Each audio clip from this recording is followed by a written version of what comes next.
Selamünaleyküm arkadaşlar, günaydın. Baraja, alabalık avına geldim. Şöyle Meram. Burada ilk defa olta atacağım bu bölgede.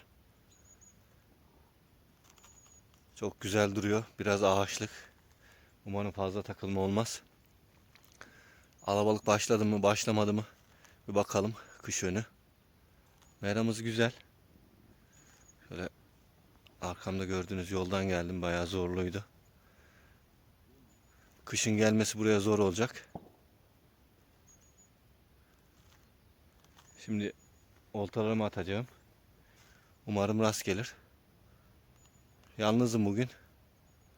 Tek başıma avlanacağım. Kısmetimizde neler var bakalım.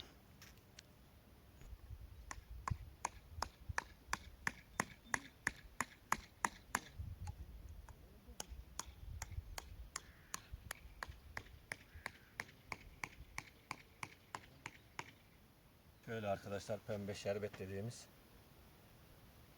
Berkley'in.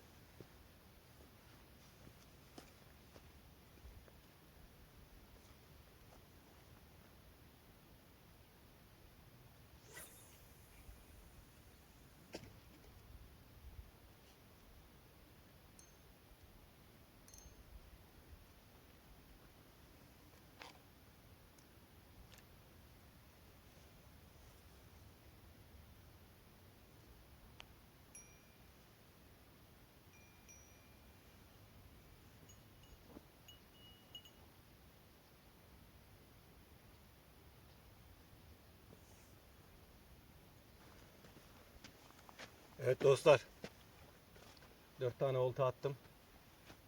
İkisinde gümüş var. Ölü gümüş. Berkley şerbet. En sondakinde de Renat'ın beyaz kurdu var. Umarım rast gelir. Şimdi çayımı demleyeyim, kahvaltımı yapacağım.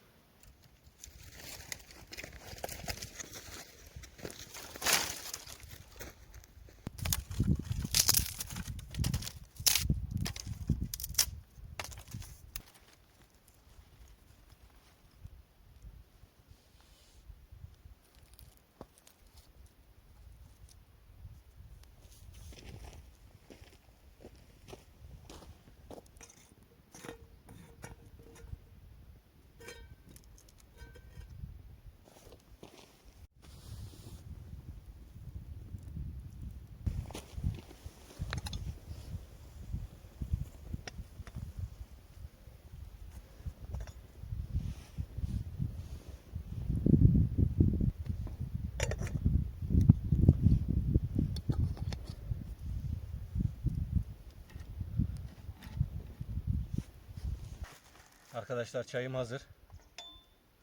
Şimdi kahvaltımı yapacağım.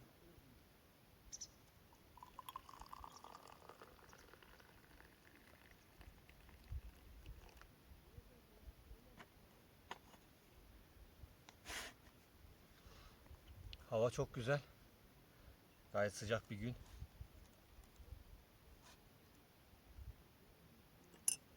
Henüz vuruş gelmedi. Bakalım nasıl olacak. Öğlene doğru. Şu an saat yaklaşık 11 gibi falan. Henüz vuruş gelmedi. Bekliyorum. Çayımı içeyim, biraz manzaranın tadını çıkarayım. Şöyle oltalarımı seyrederken göl manzaralı kahvaltı yapayım. Kahvaltı dediğim zeytin, peynir var. Ekmek var sadece. Öğleden sonra mangal yakacağım. Bakalım nasıl olacak. Şöyle bir iki vuruş gelseydi daha da umutlanırdım.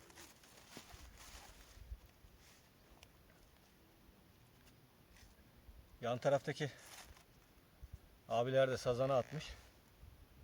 Sabah erkenden gelmiş onlar. Henüz onlar da vuruş alamadı. Bakalım, onlar sazan, ben alabalık. Kısmetimizde neler var bugün?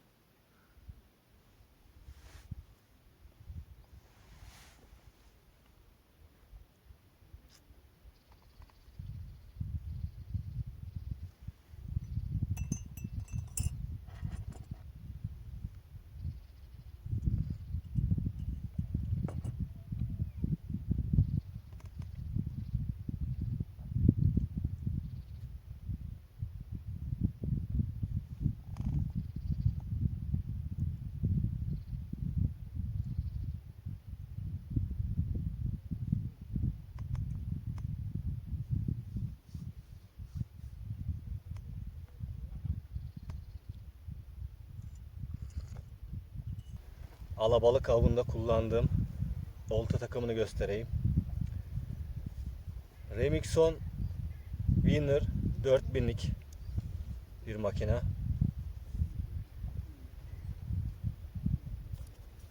Böyle gayet yakışıklı bir makine. Makineye uyumlu, renkleriyle bütünleşen bir kamış. Remixon Watch yazıyor arkadaşlar. 2.40 40-100 gram atarı var. Teleskopik katlanır bir kamış. Üzerinde naylon bir misina sarılı. 0.30'luk. Siz ip de sarabilirsiniz. Sardığınız ip ve misina çok kalın olmaması lazım. Çok kalın olursa hem uzağa atamazsınız hem kafasından kusma yapar.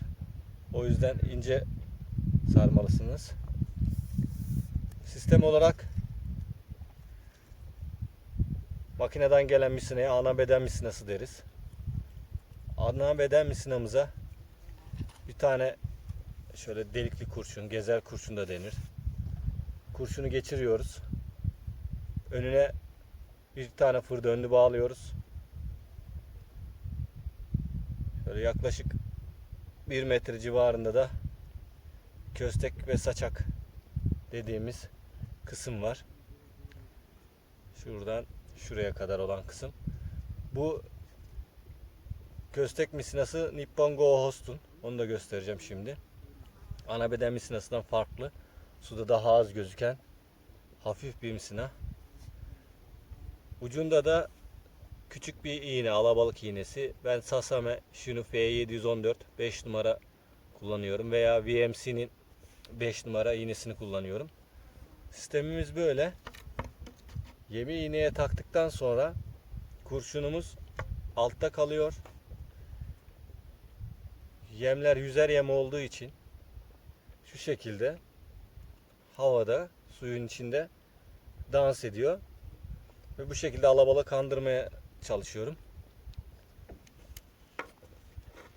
Şimdi yemleri ve misinayı göstereyim.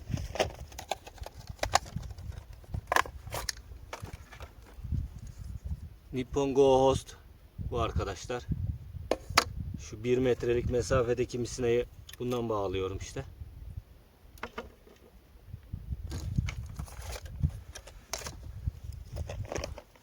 Kurşunu göstereyim. Şu şekilde küçük deliği olan 30-40 gram kurşunlar.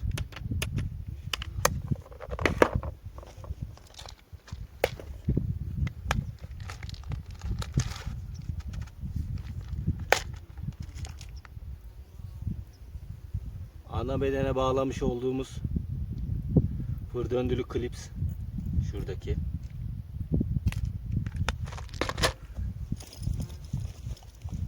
Kullandığım bazı yemleri de göstereyim.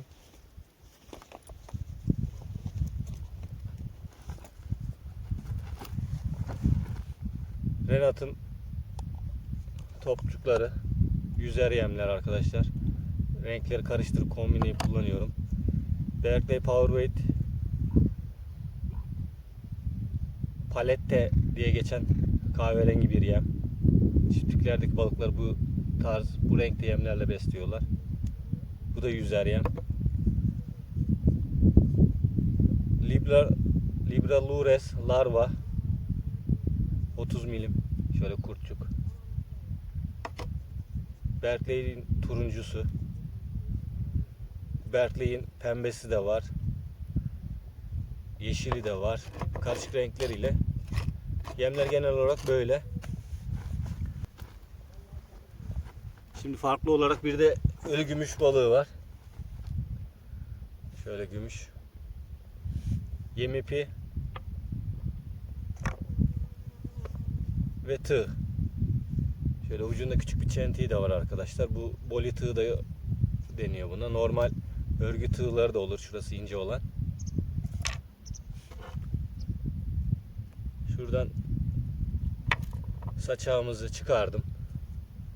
Şöyle. Arkasında bir kasa düğümü var. Klipse takabilmek için kolaylık olsun diye.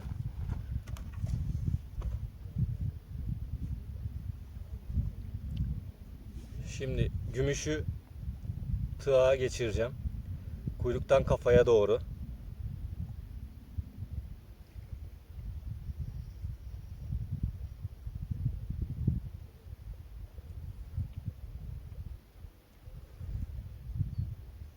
Şöyle. Ucundaki tığın çentiğinden arkadaki köstek düğümümüzün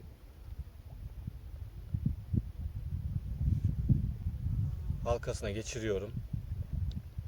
Gerdirerek gümüşü misneye aldım. Şöyle.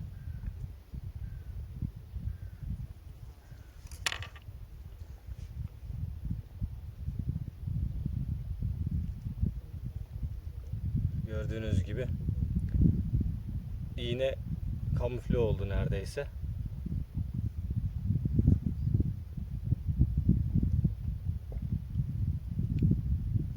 Şuradaki halkamızdan tekrar bunu buraya takıyorum.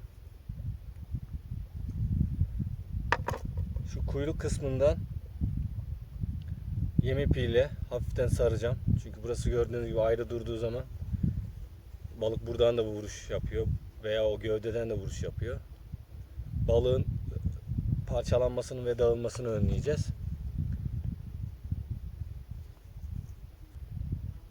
Kullandığım yem ipi çok ince. Yani hani kıl gibi bir şey. Şöyle sarıyoruz.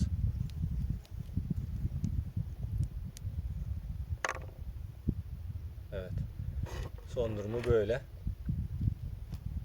Şimdi gümüş yüzmediği için bu yerde duracak. Gümüşün parlaklığından ve kokusundan zaten balık varsa etrafta balık bulur bu yemimizi. Sistem böyle. Diğer türlü gümüş olmadığı zaman dediğim gibi bu yemleri takarsınız. Yemler yüzer, gümüş yüzmez. Hepimize rast gelsin. Alabalık avına geldiğimde nasıl mera seçiyorum onu bahsedeyim. Şu gördüğünüz ağaçlık yerler dere yatağının geldiği bölge. Şöyle baraj aşağıya doğru uzanıyor. Şimdi alabalık oksijeni ve soğuk suyu sevdiği için dereden gelen soğuk su ve besin, oksijen barajın aşağı kısımları, derin kısımlarına göre daha yüksek. O yüzden alabalık, avcı balık bu noktaları gezer. Temmuz, Ağustos, Eylül, Ekim gibi çok aktif olmaz. Diğer aylar Aralık, Ocak, Şubat, Mart, Nisan, Mayıs gibi daha aktiftir. Yazın da alabalık uzakta ve derinde olur. Fakat dipte olmaz. Çünkü alabalık avcı balık olduğu için dip balığı değildir arkadaşlar. İşte vibrasyon, kesme kaşıklar ya da botlarla 8-10 metre derinliklerde alabalığı aramamız lazım yaz aylarında. Alabalık avına geldiğimizde çok sessiz olmalıyız. Yani her balıkta sessiz olmalıyız tatlı su avcılığında. Suya taş atmak, gürültü yapmak, bir şeyler çakmak, kesmek, konuşmak, oltaların etrafında çatır çutur yürümek bize dezavantaj oluşturur. Akşam suyu, sabah suyu bu saatlerde alabalık daha aktif olacağı için tutma şansımız daha yüksek. Dere ağızları, koy girişleri buralarda olta atmaya çalışın. Rüzgara da değinecek olursak hafif bir rüzgar iyi olur. Yüzen yemlerimizi kıpırdatır. Aşırı fırtınada zaten olta da atamayız. Yemlerimizde misinalar birbirine dolaşacağı için verimimiz düşer. Şimdi herkes yer soruyor. Yer sormayın arkadaşlar. Herkes kendi yerini bulsun. Tecrübesiyle, mantığıyla, kafasında kurarak balık nerede olur, hangi barajda olur, hangi yemle yakalanır. Bunlara yoğunlaşırsak daha güzel oluyor. Birisi konum verdiği zaman gitsem bile emin olun balık tutulmuyor orada. Çünkü o meranın tecrübesine sahip değiliz. Şöyle olur, sepet patlamış olur, kaçak olur. Binlerce, on binlerce, yüz binlerce balık kaçmış olur. Gelirsin konumda atarsın, tutarsın. Ama balığın az olduğu dönemlerde kendi meranızın dışında bir yerde arkadaşlar balık tutamazsınız. Kendi tecrübenizle ancak öyle balığı tutarsınız. Zaten balık kaçtığı zaman her yeme, her oltaya vurur. Bizim barajlarımızda gökkuşağı alabalığı geneliyle sepetlerden, üretim tesislerinden kaçtığı için hazır beslenmeye alışkın. Palet yemlere alışkın. Sürekli aynı meraya geliyorsanız, sürekli aynı yere olta atıyorsanız yemleyin arkadaşlar. Bunun faydasını çokça göreceksiniz. Sepetten kaçtığı için orada beslendiği yemin kokusunu, rengini bilir. Sizin yemlediğiniz alana gelir. Oltalarınızı ziyaret eder. Bir de şuna dikkat edin. Geldiğiniz merada alabalık veya başka balık varsa suyun yüzeyinde atlamalar, zıplamalar, dalgalar yapar. Aynı akşam suyunda da bu hareketleri yapar. Bu merada balık olup olmadığını anlayabilirsiniz. Şimdi öğlen oldu, ateşimi yaktım. Mangalımı yapacağım. Yani böyle ortamda, doğada balık olmasa da olur. Odun kır, ateş yak, çay demle, yemek yap derken insan deşarj oluyor böyle yerlerde.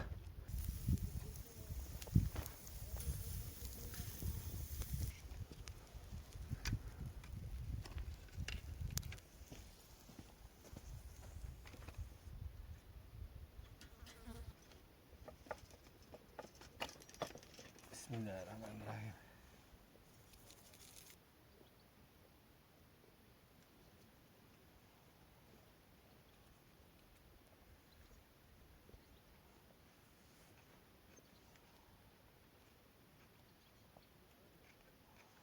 Beyler, akşam üzeri oldu. Bugün hiç vuruş alamadım. Hiç balık oynamadı. Yazdan sonbahara, sonbahardan kışa mevsim geçişi olduğu dönemlerde balık strese girip hareket etmiyor. Yine de buralarda olmak, bu ortamda bulunmak, doğada bulunmak çok güzeldi. Bildiğim detayları anlatmaya çalıştım. Tamamen kış geldiği zaman, işte sonbahar yağışlarının bittiği, havaların tamamen soğuduğu dönemde balık canlanacaktır. Şöyle muhteşem bir ortam var. Kahvaltı yaptım, mangal yaptım, çay içtim derken doğanın tadını çıkardım. Stresimizi attık. Gümüş balığı, Berkley hamurlar, toplar, kurtlar, libralar. Bunların hepsini denedim. Uzak, yakın attım. Fakat hiç vuruşu olmadı gerçekten. Kısmet değilmiş. Şöyle Aralık ayında havaların tamamen soğuduğu dönemde balıkların canlanacağını düşünüyorum. Güzel bir manzarayla veda edelim. Hoşça kalın. Kendinize iyi bakın arkadaşlar.